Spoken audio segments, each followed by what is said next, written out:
Hey everybody, it's Eric from EPAutos.com, your libertarian car guy. Don't know whether you caught the news, but there was a big judgment against Tesla in Florida. A federal court there ruled that Tesla was responsible for the death and the severe injury of a couple that were run over by a quote-unquote self-driving Tesla. Now, the driver of the car, and I put the word driver in air fingers quotes, admitted that he was texting on his cell phone, and so Tesla claims, look, the guy admitted that he was reckless, he wasn't paying attention. Well, I found that disingenuous, and I think the jury did too, and here's why.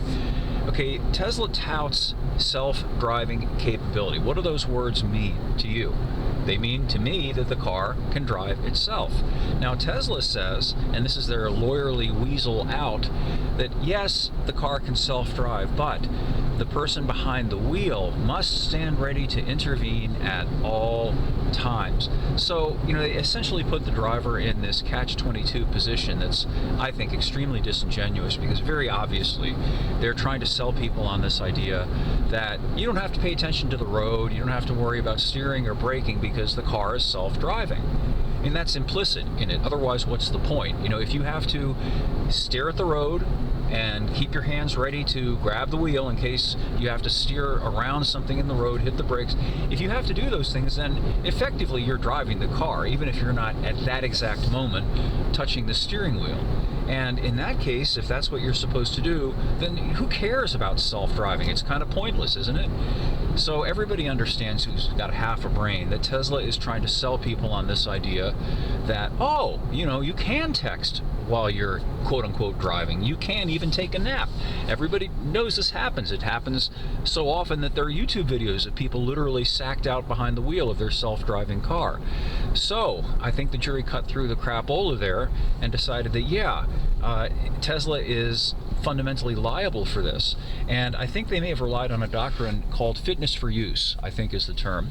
And what that means is, if you're selling something, well, like a hammer, for example, you're selling a hammer, the person who buys the hammer assumes that it's designed to hit nails with, and that it's going to be useful and safe for that purpose. In other words, when you hit a nail, the thing isn't going to shatter, the hammer head isn't going to fly back in the face, and if it did, then the manufacturer would be liable because the thing was defective, not fit for use. Now, Tesla has been marketing this self-driving capability as just that, fit for use. Well, okay, I'm buying a self-driving Tesla.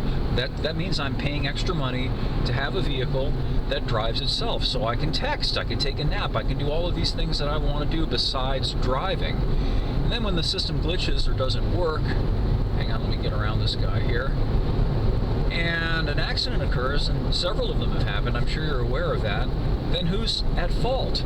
And it's been a really oily situation because, on the one hand, Tesla says, well, it's not us. The driver must stand ready to intervene at all times.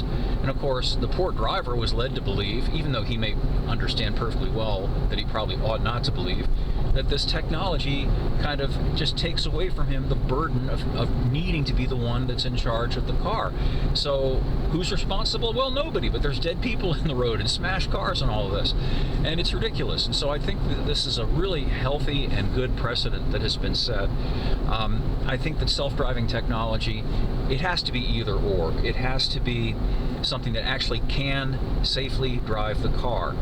Or not. In other words, they shouldn't really even have a steering wheel in these things, or brake pedals. The driver should be taken out of the equation. There shouldn't be any gray area there. The vehicle can drive itself, then let it drive itself, and if there's a wreck, there's a problem that arises, a glitch, then okay, the manufacturer of the vehicle has to deal with that, but certainly not the person behind the wheel. That's my point of view on this.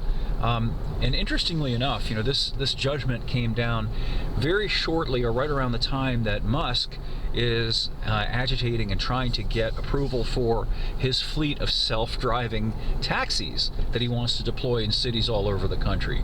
And this may prove problematic for him, and I think it's going to prove problematic for him with regard to the accidents and the fatalities that are almost certainly going to occur going forward, because nothing's fallible that's made by man. Nothing is infallible that's made by man.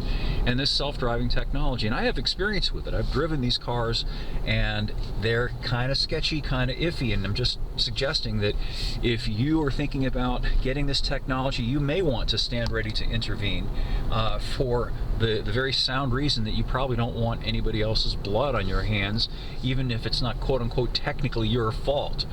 So anyway, I've got an article up at EP Autos about this that you may be interested in. I'd love to hear your comments, and we will have more for you again soon.